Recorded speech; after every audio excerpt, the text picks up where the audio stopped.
चिड़ियों से मैं बाज लड़ावा, गीदड़ों को मैं शेर बनावा, कहे गुरु गोविंद सिंह नाम कावा।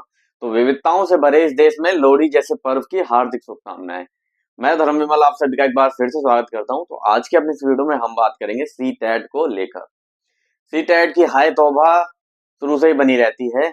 लगभग इस बार 25 लाख स्टूडेंट हैं जिन्होंने सी टेट में आवेदन किया है।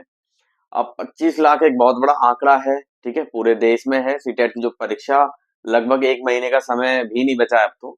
8 फेब का एग्जाम है सी टेट का।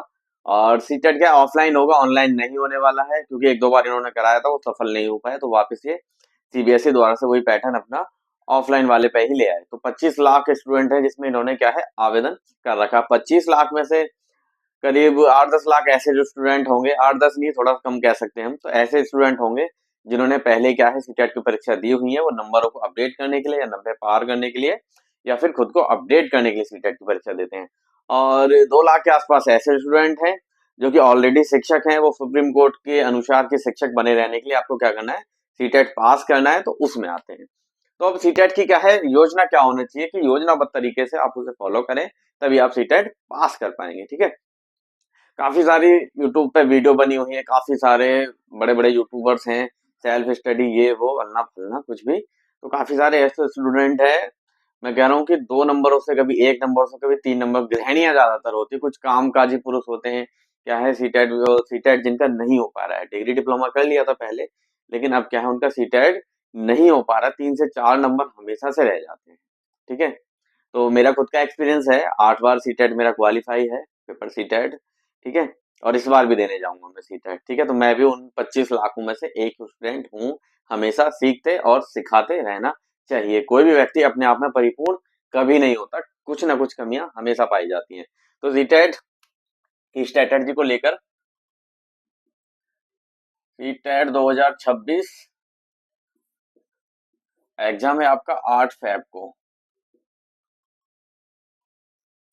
8 फेब को आपका सीटेट का एग्जाम है। अब इसमें आते हैं 5 सब्जेक्ट आते हैं, ठीक है। वो सभी को पता है, बहुत सारे सालों से दे रहे हैं। सब्जेक्ट के ऊपर बात नहीं करेंगे, हम बात करेंगे कैसे इसमें सॉल्यूशन निकाल सकते हैं और क्या स्ट्रेटेजी हमें अपनानी चाहिए, ठीक है। तो सीडीपी, ईवीएस हो गया आपका, मैथ,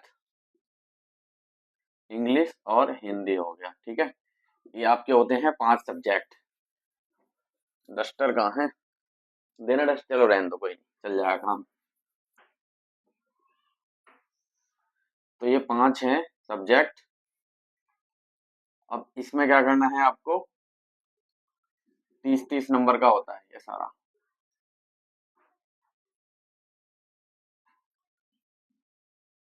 30-30 नंबर का ये हो गया। अब इसमें 15-15 नंबर की क्या आती है, 15 नंबर की पैडागोजी, 15 नंबर की पैडागोजी, मैथ में भी 15 नंबर की, और इसमें आते हैं 15 नंबर के क्या आते हैं, अनसिज और पैसेज आते हैं इसमें।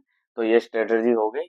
ये हो गई 75 नंबर का आपको पैडागोजी, मान के चलो ये थी, 75 नहीं कह सकते इसे हम, इसे हम कहेंगे 30, 60। 60 नंबर की तो आपकी पैडागोजी ही आनी है, ठीक है। तो अगर आपकी पैडागोजी स्ट्रांग है, और पैडागोजी स्ट्रांग कैसे होगी, जब आप पी वाई क्यू जो क्वेश्चन है उन्हें सॉल्व करेंगे, तब आपकी क्या होगी, पैडागोजी अच्छी हो जाएगी, ठीक है। तो पहले सीडीपी के ऊपर बात करेंगे। सीडीपी के लिए क्या करना है आपको, मोस्टली क्या है, सीडीपी में बहुत लोगों का अच्छा स्कोर हो जाता है, ठीक है। हाईएस्ट 29 मेरे आए हुए हैं, इससे पहले वाले में जो 2024 में हुआ था उसमें आए हुए हैं, ठीक है। तो मैं मान के चलता हूँ कि एवरेज ना 20 से 26 तक का स्टूडेंट का एवरेज हो जाता है सीडीपी के अंदर, क्योंकि काफी बार दे रखे होते हैं, तो अच्छे से सॉल्व कर पाते हैं, ठीक है। तो अगर आपको पैडागोजी मजबूत करनी है, तो पैडागोजी मजबूत करने के लिए आपको क्या करना पड़ेगा, पी वाई क्यू सॉल्व करने होंगे। और एनसीईआरटी के लिए क्या करेंगे आप, ईवीएस के लिए, सॉरी, ईवीएस के लिए एनसीईआरटी को प्रेफर करूंगा मैं, ठीक है। तो एनसीईआरटी को 4 लोग पढ़ मारो इसे पूरी तरीके से, 15 क्वेश्चन आने ही आने हैं आपके, ठीक है। हालांकि अब उस तरीके से नहीं पूछता है जो कि पहले पूछता था, कि हाथी कहाँ खेलता है कहाँ नहीं खेलता, हाथियों के झुंड में क्या होता है, लेकिन 15 क्वेश्चन आते हैं इनमें से ही हैं, बहुत ही डीपली पूछते हैं वो, ठीक है। और 15 क्वेश्चन आपके किसमें आते हैं, पैडागोजी। पैडागोजी आपकी कहाँ से, मोस्टली जितना आप पीवाई क्यू सॉल्व करोगे उतना आपका दिमाग डेवलप होगा, ठीक है। जितना आप सॉल्व करते हैं, जितनी अपॉर्चुनिटी आती है, जितनी हमारे जीवन में असफलताएं आती हैं, उनसे हम सीखते हैं। इसके बाद में हम बात करेंगे मैथ की। तो मैथ में 6 से लेकर 8 तक का आपका मैथ अच्छा होना चाहिए, ठीक है, ज्यादा हार्ड नहीं पूछा जाता है, बेसिक अगर आप कर लेंगे तो आपका क्लियर हो जाएगा, ठीक है। इंग्लिश में आपका क्या हुआ, इंग्लिश में 15 नंबर अनसिच पैसेज, तो वो आपको देखना पड़ेगा, थोड़ा सा इंग्लिश आपको अच्छी रखनी पड़ेगी। और 15 नंबर आपकी ग्रामर होती है, तो ग्रामर पर ध्यान देना होगा, ठीक है। इंग्लिश में बहुत लोगों के एक एवरेज इसमें मान के चलता हूँ 15 से 20 तक का ही वो रहता है रेशियो, ठीक है इसमें। और हिंदी में अच्छा खासा स्कोर आ ही जाता है। तो हिंदी में मान के चलते हैं हम 25 नंबर कहीं नहीं गए आपके, 25 25 50 तो आपने सीडीपी में आपने 25 करे और हिंदी में आपने क्या कर लिया 25 कर लिए। इसके बाद क्या आप इसमें 40 नहीं कर पाओगे 3 सब्जेक्ट में। तो ईवीएस में मान के चलते हैं 20 तो आराम से स्टूडेंट के आ जाते हैं, 18 इसमें मान के चलो, और 15 का रेशियो इसमें हो जाता है। तो 90 प्लस स्कोर आपका आराम से आ जाएगा। ये स्ट्रेटेजी आपको अपनानी है, अलग अलग सब्जेक्ट की अलग अलग बुक्स बना लो और PYQ एक लेके आओ प्रैक्टिस सेट, उसमें डेली प्रैक्टिस करो। 90 अगर आप पार 100 का आंकड़ा आप पार कर पा रहे हो तो आपका सीटेट 100% क्लियर हो जाएगा, ये मैं लिख के दे सकता हूँ। प्रैक्टिस कहते हैं ना, किसी भी चीज में अगर आपको अब वो क्या है, कोई ऐसी एक मूव जिसकी प्रैक्टिस आप बार बार करते हैं, तो वो कोई भी आपको उससे बेहतर आपसे बेहतर कोई नहीं कर सकता है उस मूवमेंट को, ठीक है। तो प्रैक्टिस करेंगे तभी आपको सफलता निश्चय ही मिलेगी। देखो अपने आप तो सीटेड होगा नहीं, ठीक है, तुक्का लगा के चले गए तो तुक्के में काम नहीं बनते हैं। ब्याजे बेशक हर बार वही रहता है, लेकिन क्वेश्चन बहुत डीपली घुमा फिरा के पूछे जाते हैं, तो निरंतर प्रैक्टिस तैयारी करनी पड़ेगी तभी आपका हो पाएगा सीटेट।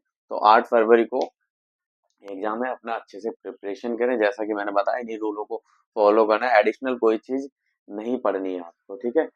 मैराथन लगा सकते हैं किसी की 2 या 3 घंटे उसमें खराब ना करते हो, अगर आप सेल्फ स्टडी करेंगे किताबों से तो उसमें ज्यादा आपको वो अच्छा रिजल्ट मिलेगा, ठीक है। और अगर आप ऑफलाइन कहीं क्लास लेना चाहते हो तो वो और अच्छी बात है, अगर आप ऑफलाइन क्लास ले रहे हैं कहीं पे। तो धन्यवाद दोस्तों, मिलते हैं नेक्स्ट वीडियो में, तब तक के लिए वीडियो में बने रहें, लाइक करें, सब्सक्राइब करें और शेयर करें। और मकर संक्रांति है कल, तो मिलते हैं, वीडियो आती रहेंगी।